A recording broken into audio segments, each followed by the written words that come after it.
అందుకే ఆ విషయాన్ని నోవాహు విషయాల్లో చెప్తాడు. అది వారికి ఎరుగని సంగతులను గురించి విని ఆయన దేవుడు చెప్పిన ఓడను చేసుకున్నాడు. అది వరకు వినని సంగతులు ఏంటి? అప్పటి వరకు భూమి మీద వర్షం అనేది తెలియదు. అప్పటి వరకే భూమి మీద వర్షం తెలియదు.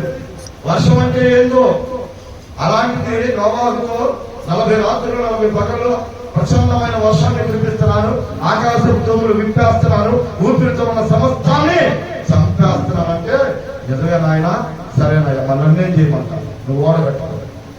చక్కగా మాట్లాడకుండా వెళ్ళిపోయి ఓడగట్టుకున్నాడు. దేవునికి హల్లెలూయా.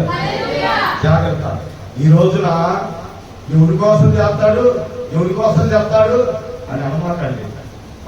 ఆదాము గారు చేసిన పనికి అందరికీ పడింది శిక్ష. మీరు చెప్పినా చెప్పకపోయినా బరువు పోయేది మాకేగా, తలానికి మొదలు పెట్టలేనుడా అంటారేమోనని చెప్తారంట. తిప్పలు పడి ఏదో ఒక పని చేసి తీసుకొచ్చి పెడతారు.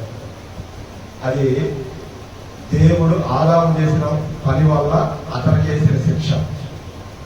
ఈ మాట అర్థమైతే దేవుడికి స్తోత్రం. హల్లెలూయా.